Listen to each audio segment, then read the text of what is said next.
Welcome back to my channel. బాగున్నారా friends? Good morning friends. ఈరోజు long video post చేద్దాం అనుకుంటున్నానండి. చాలా డేస్ అయిపోయింది కదా లాంగ్ వీడియోస్ పోస్ట్ చేయక. అంటే ఇంక మనం తిరుపతి వెళ్ళి వచ్చిన వీడియోని, ఇంకా దానికి ముందు ఒక ఫెస్టివల్ వీడియోని ఇలాగని లాంగ్ వీడియో అయితే పోస్ట్ చేయడానికి నాకు కుదరట్లేదు, టైం కుదరట్లేదు అనమాట. హడావుడి అయిపోతుంది. అందుకోసం అయితే ఈరోజు లాంగ్ వీడియో పోస్ట్ చేస్తాను. సింపుల్గా ఇంకా ఏమీ లేవు, టమాటోస్ ఒకటే ఉన్నాయి ఇంట్లో, కర్రీ చేసేసేయాలన్నమాట. లంచ్ టైం అయిపోతుంది పిల్లలకి. ఇంకా నేను వస్తూ మునక్కాయలు అయితే తీసుకొచ్చేసానండి. 30 రూపాయలకు 2 కాయలు అయితే ఇచ్చేసారండి. ఒక కాయ అయితే 20 రూపాయలంట, 2 కాయలకి 30 రూపాయలు తీసుకున్నాను. సరే 2 కాయలు ఇవ్వండి, మాకు ఒక కాయ ఎలా సరిపోతే కొట్టుకోవాలి కదా మళ్ళీ అందరం. ఇంకా ఒక కాయలు ఎన్ని ముక్కలు వస్తాయండి మీరే చెప్పండి. 2 కాయలకే ఎన్ని వచ్చినాయి అంటే ఒక 12 ముక్కల దాకా వచ్చినట్టున్నాయి. ఇంకా అందుకోసం అయితే నేను కొంచెం ఫూల్ మొక్కని కూడా నానబెట్టేసేసుకున్నాను. ఇది టమాటోస్ కలిపేసేసి కర్రీ అయితే ప్రిపేర్ చేసేస్తాను అనమాట. ఇంక ఈ పక్క అయితే రైస్ ఉడికిపోతుంది అనమాట. ఇంక ఈరోజు మీరైతే ఏం కర్రీ ప్రిపేర్ చేసుకున్నారు? మన వీడియోస్ నచ్చుతున్నాయా లేదా? లైక్ చెప్పండి అబ్బా. నచ్చితే లైక్ చేయండి. మీరు ఒక లైక్ చేశారనుకోండి ఇంకా మిగతా వాళ్ళకి వెళ్తూ ఉంటాయి అనమాట మన వీడియోస్. అలా షేర్ అవుతున్నాయి అనుకోండి, మనకు కూడా చాలా హ్యాపీగా అనిపిస్తుంది కదా. ఒక కామెంట్ చేయండి అబ్బా, మీ అందమైన చేస్తారు, చాలా హ్యాపీగా అనిపిస్తుంది. ఇంకసారి మీతో మాట్లాడుతూ ఉంటే వంట అలా చేయాలబ్బా, మళ్ళీ పని లేట్ అయిపోద్ది కదా. ఇంక నేనైతే వంట చేసేస్తా ఉంటా, మీతో మాట్లాడుతూ ఉంటాను. మీరు కూడా వచ్చేసేయండి. ఇంక ఏదైనా మాట్లాడాలనిపిస్తే కామెంట్ సెక్షన్లో మాట్లాడేసేయండి కాసేపు. మీరు ఎంతమందికి ఇలా టమాటా కర్రీ మునక్కాయ కాంబినేషన్ ఇష్టమో చెప్పండి అబ్బా. ఇలా ఫుల్ మగ్ని కూడా వేసేస్తే పిల్లలకు చాలా ఇష్టం కదా అని నేను ఇంకా అయితే ప్రిపేర్ చేసేస్తున్నాను అనమాట. ఇంకా దీనికోసం కొంచెం అల్లం వెల్లుల్లి కూడా కొంచెం మసాలా వేసేద్దామని మిక్స్ అయిపోయారనమాట. ఎందుకంటే కొంచెం టేస్టీగా బాగుండాలి కదా, అందుకోసం అనమాట. అయితే నేను ఆయిల్ వేసేసుకున్నానండి. కొన్ని పోపు దినుసులు ఎండుమిర్చి చేసుకొని, ఇంకా పచ్చిమిర్చి, కరివేపాకు, ఉల్లిపాయలు ఇవైతే వేసేసుకుంటున్నాను అనమాట. ఇంక మనం ముందే పీల్ తీసేసుకున్నాం కదండి. ఈ మునక్కాయ ముక్కలు కూడా ఇలా వేసేసుకొని కొంచెం ఉప్పు, పసుపు, కొంచెం కారం వేసుకుందామండి. ఇదిగోండి, ఎందుకంటే ముక్కలకు ఉప్పు పట్టాలి కదా, అందుకని కొంచెం ఉప్పు, కొంచెం పసుపు వేసేసుకొని ఇలా మిక్స్ చేసేసుకుంటే కొంచెం ముక్క త్వరగా మగ్గిద్ది. ఇలా మిక్స్ చేసేసుకొని కొంచెంసేపు మూత పెట్టేసేద్దామండి, మగ్గిపోతాయి అనమాట మునక్కాయలు. మనం ఈలోపు అవి మగ్గేలోపు టమాటాలు కట్ చేసేసుకుందామండి త్వరగా. ఎందుకంటే ఇవన్నీ కట్ చేసుకుందాక పని ఆపామనుకోండి చాలా లేట్ అయిపోతుంది అనమాట. నేనైతే అవన్నీ కట్ చేసుకొని కూర్చొని లేసి వచ్చేదాకా అయితే ఏం చేయనండి, ఓ పక్క చేస్తూనే ఉంటా, ఇవి కట్ చేస్తూనే ఉంటాను. కొంచెం పని కూడా త్వరగా ఫాస్ట్గా అయిపోద్ది అనమాట. కొంచెం లేట్గా అయినా కూడా నాకు అసలు ఇసుకు వస్తుంది ముందు, ఎందుకంటే బరబర అయిపోవాలి. ఇంకా అలా అయితే అనిపిస్తుంది. ఈరోజు మీరు ఏం చేసేసారు మీ వంట? ఇదిగోండి, ఇలా గడగంలో షింకులు వేసేసేయాలి. అప్పుడు మళ్ళీ అంట్లు తోపినప్పుడు అన్ని అడ్డం పడితే తీసుకుంటూ ఉండాలి. మీరు ఎంతమంది ఇలా షింకులు వేస్తారు అనుకుంటాం కానండి, ఆడదాకా వెళ్ళి వేయలేక కాదు, టైం వేస్ట్ అయిపోతుంది హడావుల్లో. ఇక్కడే వేసేస్తాం. ఇవన్నీ షింకులు అడ్డం పడిపోతాయి. అంట్లు కడిగేటప్పుడు ఉంటుందండి, అన్నీ అడ్డం వస్తే తీసుకోలేకుంటుంది అనమాట. ఈ మధ్యలో కూర కలిపెట్టుకుంటామండి, మళ్ళీ మాడిపోతాయి. ఎందుకంటే మనం నానబెట్టేసుకున్నాం కదా, ఈ పూల్ మాత్రమే కూడా వాటర్ ఇలా పిండేసేసి వేసేసుకోండి మళ్ళీ, ఎందుకంటే ఉప్పు కారం పట్టాలి కదా. పిల్లలకు బాగా ఇష్టమండి పూల్ మాత్రమే.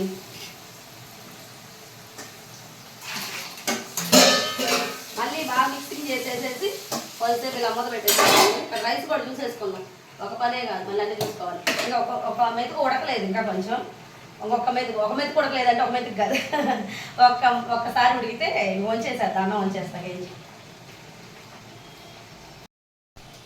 మీలో ఎంతమంది ఇలా చేతితో కట్ చేసేస్తారు చెప్పండి అప్ప. నేనైతే ఫాస్ట్ ఇలానే చేతిలో కట్ చేస్తాను.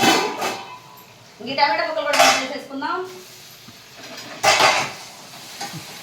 ఇవి బాగా మిక్స్ చేసేసుకోవాలండి. మిక్స్ చేసుకొని మూత పెట్టేసేసి మళ్ళీ ఈ ప్లేట్ ఇలా పక్కన పెట్టేసుకుందాం ఫస్ట్, ఎందుకంటే అన్నం మాడిపోవాలి. కొంచెం చేయాలి, ఉండండి లైన్లోనే ఉండండి అలానే, మళ్ళీ అన్నం పాడైపోద్ది కదా. ఇలా గంజి చేసుకుంటాను అనమాట నేనైతే. అబ్బో ఏం ఎండలండి, ఉడికిపోతున్నాయి బాబోయ్. ఇంక వంటగదిలో అసలు నుంచోలేమో, కష్టమేమో, ఊపిరి కూడా ఆడట్లేదు అనమాట, అలా ఉందన్నమాట. ఇవి వంచేసేసి సిమ్లో పెట్టేసేస్తే ఇంకా రైస్ అయిపోతే దానికోసం మళ్ళీ కర్రీలోకి మసాలా దంచాలన్నమాట. కొంచెం అలా మసాలా వేస్తే అబ్బా ఎంత టేస్ట్ పడుతుంది కదా, చికెన్ కర్రీలాగా, మటన్ కర్రీలాగా. ఏంటో ఈ మధ్య చికెన్ తినట్లేదు అనమాట. ఇంకేం చేస్తాంలే కానివ్వండి, వాటికి హెల్త్ బాగాలేదు, మనం తిన్నాక మనకు కూడా హెల్త్ బాగదు. మరి ఎందుకు అంటారు, మనం వాటి మీద మళ్ళీ ప్రయోగాలు చేయడం అవసరం అంటారా?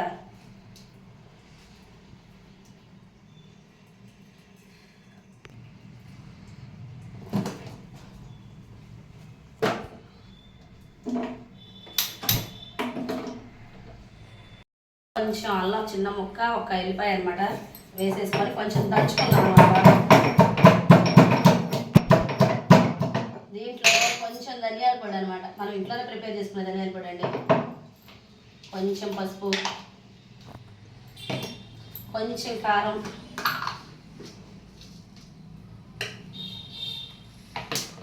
కొంచెం ఉప్పు, ఇలా అన్నీ వేసేసుకొని బాగా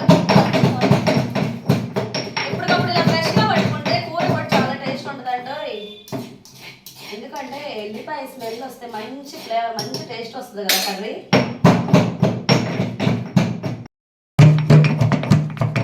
చూడండి ఫ్రెండ్స్, ఇదిగోండి బాగా పచ్చాగా దంచేసుకొని ఈ ముద్దని దాంట్లో వేసేసుకుంటే ఉంటుందండి మంచి టేస్టీ కర్రీ అయితే రెడీ అయిపోద్దండి. శుభ్రంగా తుడిచేసుకోండి రోట్లోదంతా. చూసారా ముద్ద ఎంత బాగుందో కదా. ఇలా కర్రీలో వేసేసేసి మనం ఇలా మిక్స్ చేసేసామనుకోండి, అసలు చాలా టేస్ట్ వస్తుందండి. ఈ ముద్ద వల్లే కర్రీ టేస్ట్ అనమాట. మీరు ఇలా ప్రిపేర్ చేయండి అబ్బా. అసలు మునక్కాయ టమోటా అంటేనే అబ్బా నోరు ఊరిపోద్ది అనమాట. మీరు ఇలాంటి ఒక్క ముద్ద వేసేసి కర్రీ ప్రిపేర్ చేస్తే ఎంత టేస్ట్ వస్తుందో తెలుసు. అసలు ఇంకా 4 ముద్దల్లోకి ఒక్క ముద్దలో కలుపుకున్నా చాలు కూర అనిపించేస్తుంది, అంత టేస్టీగా ఉంటుంది. ఫైనల్లీ మన కర్రీ రెడీ అయిపోయిందండి. అసలు ఎంత టేస్టీగా ఉందంటే మరి కొత్తిమీర వెయ్యాలి కదా, అసలైనా కిక్ ఇక్కడే కదా వచ్చేది. కూరకు కొత్తిమీర లేకపోతే ఇంకేం బాగుంటుందండి. అసలు ఎంత టేస్ట్గా ఉందో తెలుసా అండి. చికెన్లో మటన్ల కన్నా ఎమ్మీగా ఉంది. ఎందుకంటే ఇంత టేస్ట్ ఆ ఒక్క ముద్ద వల్లే వచ్చిందనమాట. మనం నూరి మసాలా వేసాం కదా, ఫ్రెష్ మసాలా, దానివల్ల టేస్ట్ అయితే అదిరిపోయిందండో. ఇంకా పిల్లలు కానీ ఇంట్లో వాళ్ళందరూ మంచిగా నచ్చుతారనమాట. ఈరోజు నా కర్రీ అయితే మటుకి, మన కర్రీస్ ఆల్వేస్ సూపర్ అనుకోండి, అవునా కదా మీరే చెప్పండి. చిటికలో కర్రీ అయితే అయిపోయింది. నచ్చిందా లేదా లైక్ చేయండి, షేర్ చేయండి, సబ్స్క్రైబ్ చేసుకోండి అబ్బా ప్లీజ్. కొత్త వాళ్ళు ఎవరైనా చూస్తూ ఉంటే మటుకి ఒక అందమైన కామెంట్ పెట్టారనుకోండి, మీ జీవితంతో నాకు చాలా హ్యాపీగా ఫీల్ అయిపోతారనమాట. Bye friends. ఫైనల్లీ మన కర్రీ రెడీ అయిపోయిందండో. ఎంత టేస్ట్గా ఉందో తెలుసా. నేను అన్నానని కాదండి, నిజంగా సో చాలా టేస్టీగా ఉందన్నమాట. చాలా బాగుంది. ఇంకా నేనైతే ఇందాక వస్తూ సేపేటకాయలు అయితే తీసుకొచ్చేసానండి. మీ ఎల్లరి పిల్లకి చాలా ఇష్టం అనమాట. అసలు ఎంత బాగుందంటే తెలుసా. మనం కూడా ఒక టేస్ట్ చేద్దాం. కష్టపడి వంట చేసాం కదా ఇప్పుడు దాకా, నీరసం వచ్చేసిందండి.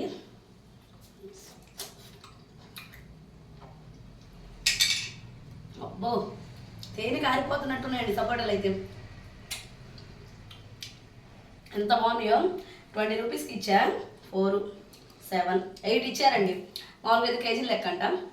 మన కేజీలు వద్దు, 20 రూపీస్కి ఉన్నాను. నేను ఎప్పుడు అలానే తీసుకుంటా. చాలా బాగున్నాయండి కాయలు మట్టి.